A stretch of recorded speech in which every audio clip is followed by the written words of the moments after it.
So, so the thing is here.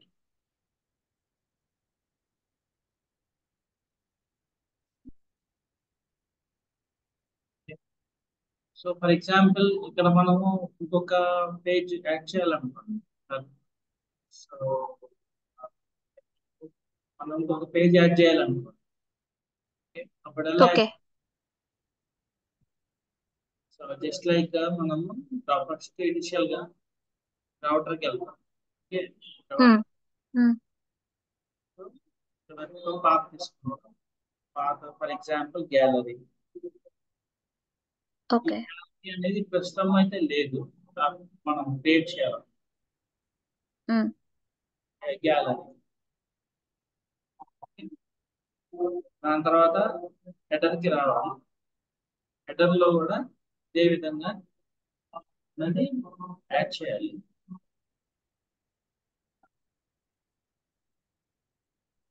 Gallery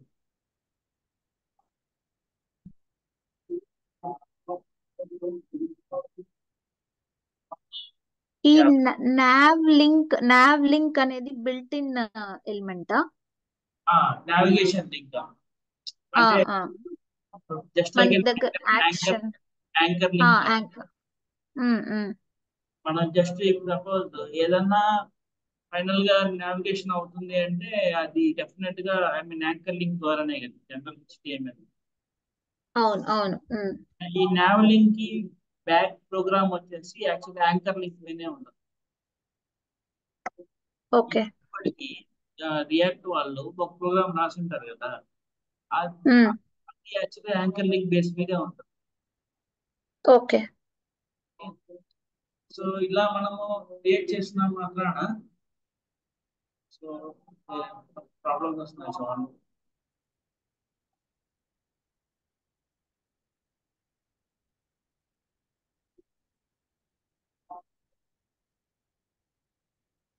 gallery is not defined.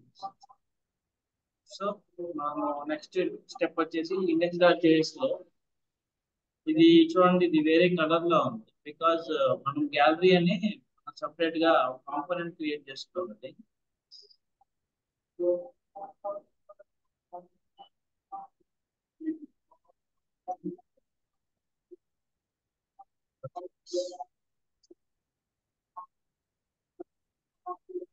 So ఇక్కడ just like home.js లో నేను okay ఇట్లా పెడుతున్నాను, but మీరు డిఫరెంట్ గా పెట్టుకోవచ్చు. For example okay. పేజెస్ తీసుకొని వచ్చి అవే యాక్చువల్లీ ఇమేజెస్ నేను ఎంటర్ చేసుకోవచ్చు.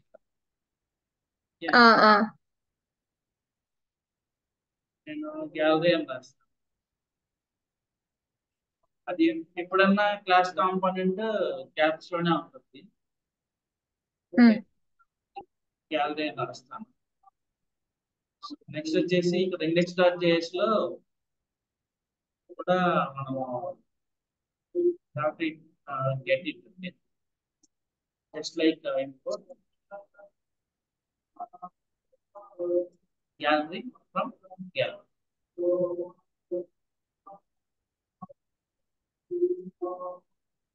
Okay. Okay. So like this మనము గ్యాలరీ యాడ్ చేస్తాం. Welcome to gallery. సో ఇట్లా మనం ఒక పేజీ మనం యాడ్ చేయొచ్చు. ఓకే. ఈవెన్ మీరు రౌట్ కూడా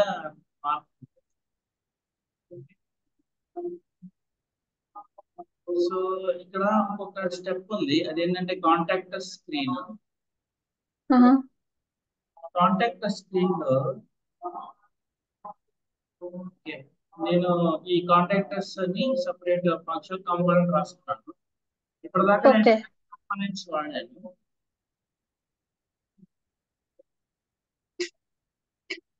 మీ వాయిస్ బ్రేక్ అవుతుంది. అదే ఫ్యాన్ ఆఫ్. సో ఇప్పటిదాకా నేను క్లాస్ కాంపోనెంట్స్ వాడాను. ఓకే. ఫంక్షనల్ కాంపోనెంట్ కూడా మనం యాక్చువల్గా క్రియేట్ చేసుకొని కాల్ చేసుకోవచ్చు. ఓకే, ఇది కాంటాక్టర్స్ అనేది యాక్చువల్ గా ఫంక్షనల్ కాంపోనెంట్. ఈ ఫంక్షనల్ కాంపోనెంట్ లో ఒక ప్రత్యేకంగా ఒక స్ట్రక్చర్ ఉండదు. మనకి ఐ మీన్ వేరియబుల్స్ డిక్లరేషన్ అంటే ఐ మీన్ రిటర్న్ పైన చేసుకుంటాం. ఇక్కడ ఐ మీన్ కన్స్ట్రక్టర్ లాంటిది ఏమి ఉండదు. సో యాక్చువల్లీ దాని తర్వాత రిటర్న్ ఉంటుంది. అండ్ ఇది ఒక ఐ మీన్ యారో ఫంక్షన్ లాగా వస్తుంది. మనం యాక్చువల్లీ ES6 లో చూసాం కదా యారో ఫంక్షన్స్. అవును. అట్లానే మనకు కూడా ఇది ఒక యారో ఫంక్షన్ లాగా ఉంటుంది. ఈ పర్టికులర్ యారో ఫంక్షన్ లో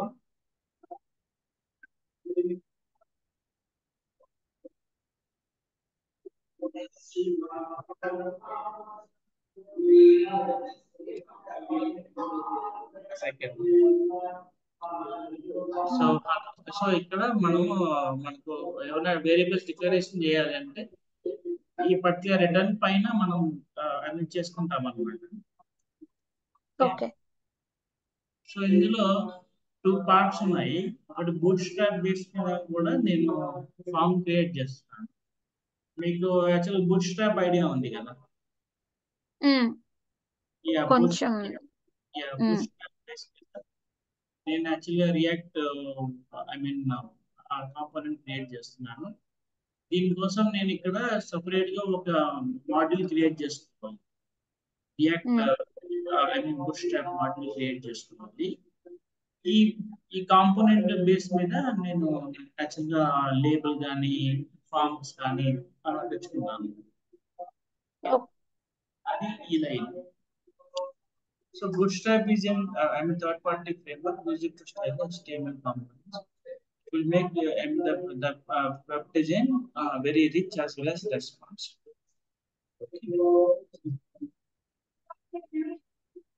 సో చూడండి, నేను ఇక్కడ ఫస్ట్ ఇనిషియల్ గా some kind of label, form control, form group అని తీసుకున్నాను.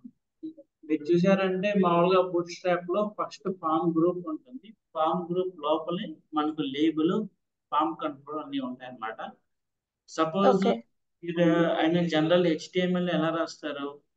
ఇన్పుట్ తీసుకొని type text, type radio, type tel, అట్లా I mean type checkbox, అట్లా మీరు ఐ మీన్ కోడ్ చేస్తారు. అదే విధంగా మనకి ఇక్కడ బూట్ స్ట్రాప్ లో ఫామ్ కంట్రోల్ అన్నమాట. ఫామ్ కంట్రోల్ ద్వారా form control type equal to text, style, height, border radius, name, దాని తర్వాత వాల్యూ, డేటా, అట్లా నేను తీసుకుంటాను. Placeholder and also required also on చేయి, హ్యాండిల్ చేయని ఫంక్షన్ ని ఇచ్చేస్తున్నాను. సో చూడండి, నేను ఇక్కడ ఒక స్టేట్ రాసుకున్నాను.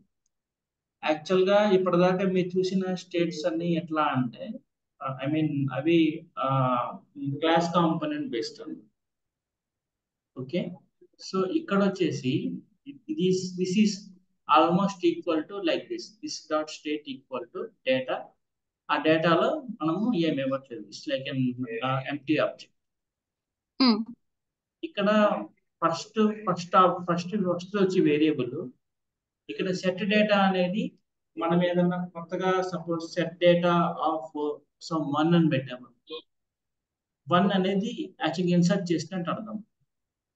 సెట్ డేటా ఆఫ్ 2 ని ఇన్సర్ట్ చేసామని అర్థం. సెట్ డేటా ఆఫ్ 3 అని పెట్టాము, 3 ని ఇన్సర్ట్ చేసామని అర్థం. అట్లా ఈ సెట్ డేటా అనేది మనము just like to I mean set the information of that state. So okay, మనం ఎప్పుడైతే ఆ సెట్ డేటా వాల్యూని ఇన్సర్ట్ చేస్తామో ఆ వాల్యూ ఎక్కడ ఉంటుంది అంటే డేటాలో ఉంటుంది. ఓకేనా? సో ఈ డేటాని మనం ఈ త్రూఅవుట్ ప్రోగ్రామ్ ఎక్కడున్నా కూడా మనం దాన్ని ఐ మీన్ యాక్సెస్ చేసుకోవచ్చు. ఓకే, ఇక్కడ ఒక వీటిని యాక్చువల్ హుక్ అంటారు. యూజ్ స్టేట్ హుక్ అది 16.8 మోడ్స్ నుంచి ఉంది. ఇది వచ్చేసి మళ్ళీ మనకి actual react I mean module నుంచి వస్తుంది. ఓకే. సో ఇనిషియల్ గా నేను దిస్ వాల్యూ నేను ఒక ఎంప్టీ ఆబ్జెక్ట్ గా రాసుకుంటున్నాను.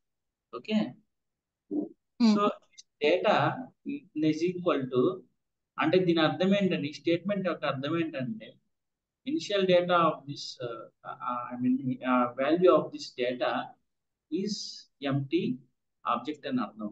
Just like this. ఓకే, ఇది మనం ఆల్రెడీ ఓకే ప్రీవియస్ గా మనం ఇందాక చేసినవన్నీ విత్ స్టేట్ కదా. సో ఇది ఇది ఇన్ ద ఫంక్షనల్ కాంపోనెంట్స్ లో ఈ విధంగా ఉంటుంది. ఒకటి వచ్చి ఐ మీన్ వేరియబుల్, ఇంకోటి సెట్ డేటా సెట్ వేరియబుల్, ఇంకోటి వచ్చేసి కుక్ లో యాక్చువల్ ఇనిషియల్ స్టేట్ ఇస్తాం అనమాట. ఉమ్, యా, నౌ ఇప్పుడు ఫామ్ గ్రూప్ కి వస్తాను. ఫామ్ గ్రూప్ ఫామ్ గ్రూప్ వస్తాను. సో ఈ total I mean form group లో ఈ టోటల్ ఫామ్ గ్రూప్ లో నాకు I mean just like an label as well as form control, label form control, label form control ఉన్నాయి. First first లేబుల్లో వచ్చేసి name ఉంటుంది. I have here name. Second I mean second వచ్చేసి password, third వచ్చేసి email. ఇట్లా నాకు 3 ఉన్నాయి ఇందులో. మామూలుగా మీరు HTML ఎలా రాస్తారు? ఈ ఫామ్ గ్రూప్ బదులు ఫామ్ రాస్తారు, దాని తర్వాత ఉమ్, లేబుల్ రాస్తారు, దాని తర్వాత ఇన్పుట్ రాస్తారు, టైప్ ఈక్వల్ టు టెక్స్ట్ అని, ఇంకా place holder what ever it is అవన్నీ మీరు చేసుకుంటా వెళ్తారు. అదే విధంగా ఇది కూడా మనం జస్ట్ ఆ ట్యాగ్స్ వాడతాం అనమాట. పుష్ ట్రాప్ యొక్క ట్యాగ్స్ వాడతాం. Form group, form control, label, అవి మనం ఇక్కడ వాడతాం అన్నమాట. ఈ ఉమ్, మొత్తము కూడా ఒక ఫామ్ ఐ మీన్ కంట్రోల్ లో ఉండదు, దాని లోపల ఉండదు, ఫామ్ గ్రూప్ లోపల. ఉమ్, ఓకే, సో వీటికి ప్రతిదానికి styles, border, padding, border radius, background colour, something ఇస్తూ వస్తాను. సో ఇక్కడ ఫామ్ కంట్రోల్ వచ్చేసరికి నేను స్టైల్ ఇస్తున్నాను, దాని హైట్, నేమ్ ఇస్తాను, దాని తర్వాత value data dot name. Data dot name అంటే ఇక్కడ నాకు డేటా అంటే ఏంటి? ఈ స్టేట్ అన్నమాట. ఉమ్, అంటే ఈ స్టేట్ యొక్క ఈ ఐ మీన్ డేటా యొక్క ఐ మీన్ వాల్యూ ఏముంది ప్రస్తుతం? ఎంటీ అన్నమాట. ఉమ్, ఉమ్, నేను అందులోకి డేటా డాట్ నేమ్ ఇస్తాను అని అంటే ఎప్పుడైతే నేను ఈ ఫామ్ కంట్రోల్ లో ఈ టెక్స్ట్ లో సమ్ కైండ్ ఆఫ్ 21 అనేసి ఇచ్చాను, అది ఉమ్, ఇక్కడ నేమ్ లో ఆ డేటా డాట్ పాస్ అవుతుంది. ఓకే అప్పుడు ఐ మీన్ అప్పుడు ఈ పర్టికులర్ ఆబ్జెక్ట్ లో అది name colon some kind of Krishna అనో రామ అనో what ever it is. And also remaining parameters required place holder అవన్నీ ఓకే, అవన్నీ జనరల్ ఆన్ ఎక్స్టెండ్. చేయొచ్చు ఓకే సో ఆన్ చేంజ్ కి వచ్చేసరికి ఎప్పుడైతే నేను చేంజ్ చేస్తానో అది ఈ ఉమ్, ఈ ఫంక్షన్ కి వస్తుంది. ఇట్లా ఉంటుంది అన్నమాట ఫంక్షన్. ఇది యాక్చువల్గా ఇది కూడా same kind of I mean arrow function. Okay ఇక్కడికి వచ్చి ఆ డేటాలో నాకు ఏముంది? Name colon some kind of Ram ఉంటుంది కదా, అది న్యూ డేటాలో ఉమ్, సెట్ అవుతున్నాం. ఓకే సో ఎవ్రీ టైం మనకు ఆ టార్గెట్ వాల్యూలో ఏమైతే ఉంటుందో అది ఆ నేమ్, దాని తర్వాత set new value data dot value, ఇట్లా ప్రతిసారి కూడా ఈ న్యూ డేట్ లో నేమ్, పాస్వర్డ్, దాని తర్వాత ఈమెయిల్, ఇట్లా కొత్త కొత్తవి అన్ని అన్ని డిఫరెంట్ డిఫరెంట్ వస్తాయి. ఈ నేమ్ ఏంటో తెలుసా? ఈ నేమ్ వచ్చి ఫామ్ కంట్రోల్ నుండి విచ్ వి ఎంట్ ఓకే ఈ నేమ్ అన్నమాట. అది ఏమన్నా అవ్వచ్చు. అది ఇక్కడ వచ్చేసి నేమ్ ఉంటుంది, ఇక్కడికి వచ్చేసరికి మళ్ళీ పాస్వర్డ్ ఉంటుంది, కిందకు వస్తే ఈమెయిల్ ఉంటుంది. అట్లా ఐ మీన్ డిఫరెంట్ ఇది ఐ మీన్ కీస్ మారుతాయి అన్నమాట. అట్లా డిఫరెంట్ కీస్ ఓకే ఈ న్యూ డేటాలోకి ఇవన్నీ ఇన్సర్ట్ అవుతాయి. నేమ్ ఇన్సర్ట్ అవుతుంది, పాస్వర్డ్ ఇన్సర్ట్ అవుతుంది, ఈమెయిల్ ఇన్సర్ట్ అవుతుంది. ఇక్కడ దాకా ఓకేనా? కానీ మీరు అక్కడ తీసుకున్న ఈ dot target dot name property కదా, పాస్వర్డ్ ఈమెయిల్ అది ఎలా? పాస్వర్డ్ అదే నేను తీసుకునే నేమ్, కానీ ఈ నేమ్ అనేది మీకు ఆహా దీనిది దీని అవును దీని వాల్యూ ఎంత? రామ్ సంథింగ్ నేమ్, ఏది ఎంటర్ చేస్తే అది నేమ్ అన్నమాట. ఆహాహా ఫస్ట్ వన్ నేమే, కానీ ఓకే ఓకే కింద ఉందా? Password. So second one is like okay password. So ఇక్కడ new data of name, new data of password, new data of email అట్లా వస్తాయి అన్నమాట. వాట్ ఎవర్ ఓకే మనం వాల్యూ పాస్ చేస్తాం, ఆ వాల్యూ అనేది మనం టెక్స్ట్ ఎంటర్ చేసిన వాల్యూ అనేది, ఆ వాల్యూ రామ్ అని, సమ్ 1 2 3 4 అని, ఏబిసి జీమెయిల్ సంథింగ్ మనకు వస్తాం మనకు. ఇట్లా వన్ బై వన్ న్యూ డేటాలో ఇన్సర్ట్. ఈ న్యూ డేటా నేను సెట్ డేటా చేస్తాను. సెట్ డేటా అంటే నేను I'm going to give a new value for this data data. Data state ఇస్తాను. ఇప్పుడు అరే డాట్ ఐ మీన్ అరే డేటాలోకి ఈ డేటా అంతా నేను పుష్ చేసి అట్లా ఓకే అట్లా నేను label, form control name and also label password యొక్క వాల్యూ మీ data dot password, as well as email కూడా సేమ్ నేమ్ రిక్వైర్డ్, ఇట్లా ప్లేస్ హోల్డర్ నేను నెక్స్ట్ వెళ్తాను. ఓకే. సో ఫైనల్గా ఇక్కడ నేనేం చేస్తున్నానంటే data dot name, data dot password, data dot email, ప్రతిసారి నేను ఏమైతే చేంజ్ చేస్తానో అది నేను వ్యూలోనే నేను చూసుకునేలాగా పెట్టుకుంటున్నాను. డేటా డాట్ నేమ్ అంటే నేను ఏమైతే టైప్ చేస్తానో అది వస్తుంది, డేటా డాట్ పాస్వర్డ్ అది వస్తుంది, అంటే డేటా డాట్ ఈమెయిల్ అది నాకు షోకేస్ అవుతుంది. Okay like for example, so మన కాంటాక్ట్ స్క్రీన్కి వెళ్ళామనుకోండి. సో ఇప్పుడు నేమ్ ఫర్ ఎగ్జాంపుల్ ఓకే రాని, so password so email something రాని జీమెయిల్. సో ఇట్లా మనం ఏమైతే చేస్తామో ఇది కింద భాగం. ఓకే ఇట్ విల్ డిస్ప్లే ఇదంతా ఫామ్ గ్రూప్ అన్నమాట.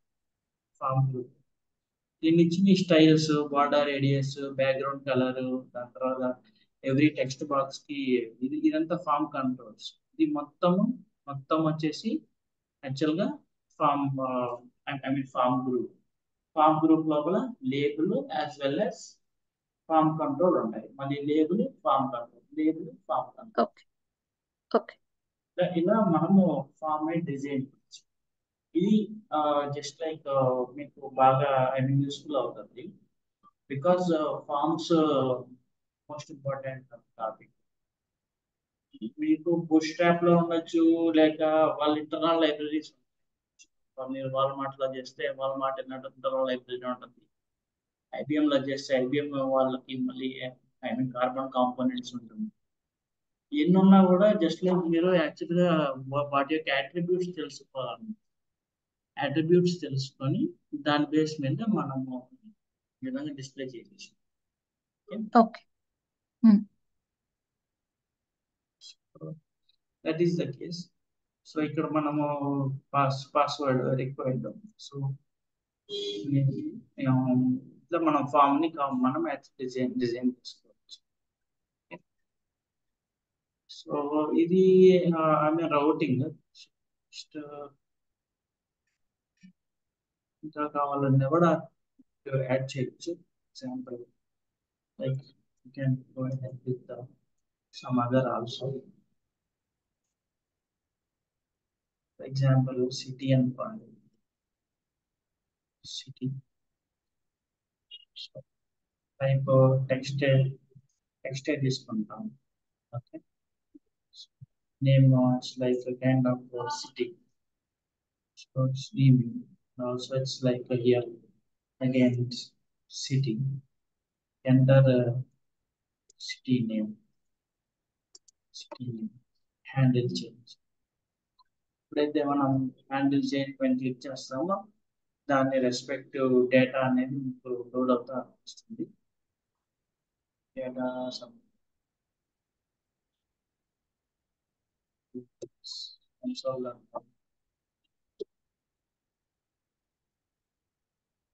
New data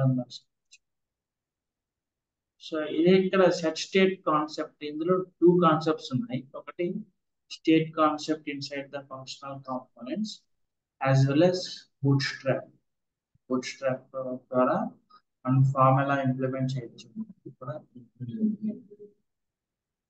so break, give a break there, so it will come down. అప్పుడు బ్రేక్ ఇవ్వము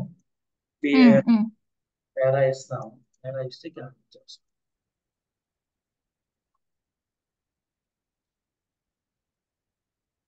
మళ్ళీ అడ్జస్ట్మెంట్ చేసుకొని వాట్ ఎవర్ ఇలా మనము డిఫరెంట్ గా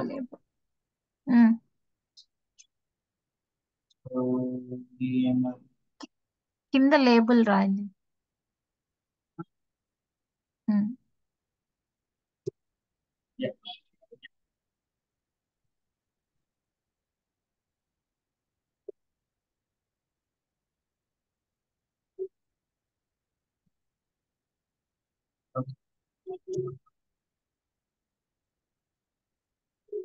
లైక్ సిటీ మనం చూసుకుంటే డేటా డాట్ సిటీ.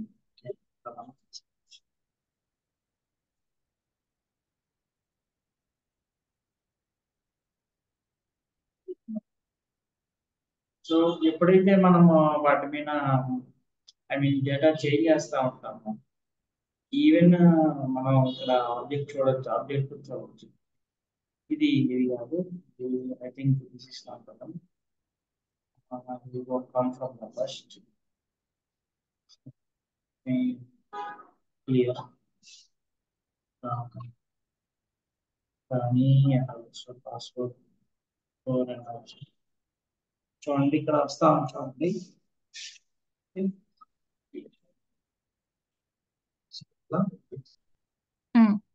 సో ఇది యాక్చువల్ గా మనకు ఇక్కడ ఉండదు 26.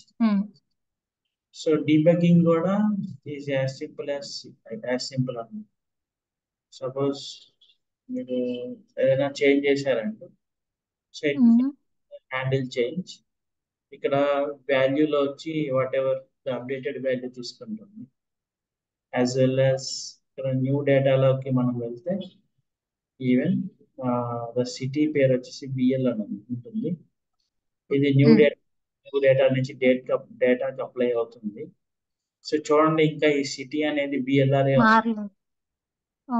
వన్స్ అది కిందకి వెళ్ళిన తర్వాత ఈ ఫంక్షన్కి వెళ్ళి దాని తర్వాత రిటర్న్కి వెళ్ళిన తర్వాత అప్పుడు మారుతుంది.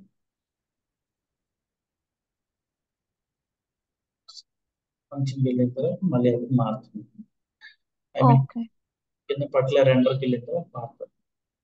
ఇనిషియల్గా చేంజ్ చేస్తాము, అది ఆల్ ద టైం ఫస్ట్ ఇక్కడికి వస్తుంది, దాని తర్వాత రెండర్కి వెళ్తుంది. ఇక్కడి నుంచి ఉన్న డేటా అంతా తీసుకొని దాని తర్వాత రెండర్కి వెళ్ళి దాని డామ్ని అప్డేట్ చేస్తాం. So this is how to debug also. So just like debug points పెట్టుకునేది. సో ఇక్కడ మనము 15th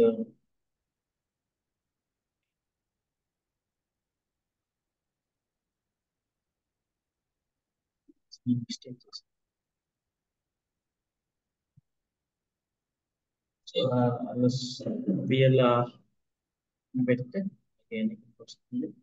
సో ఇక్కడ పక్కన ఉండేది నెక్స్ట్ లైన్ బ్లూ టిక్ వచ్చేసి నెక్స్ట్ స్టేట్మెంట్కి వెళ్తుంది అనమాట.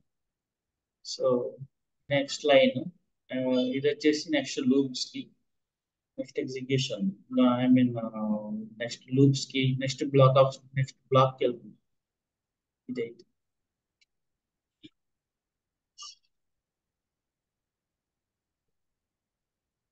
సో మీరు ఇక్కడ దాకా చేశారా? నిన్న కొన్ని చేశాను, ఇంకా కొంచెం, కానీ నాకు కొన్ని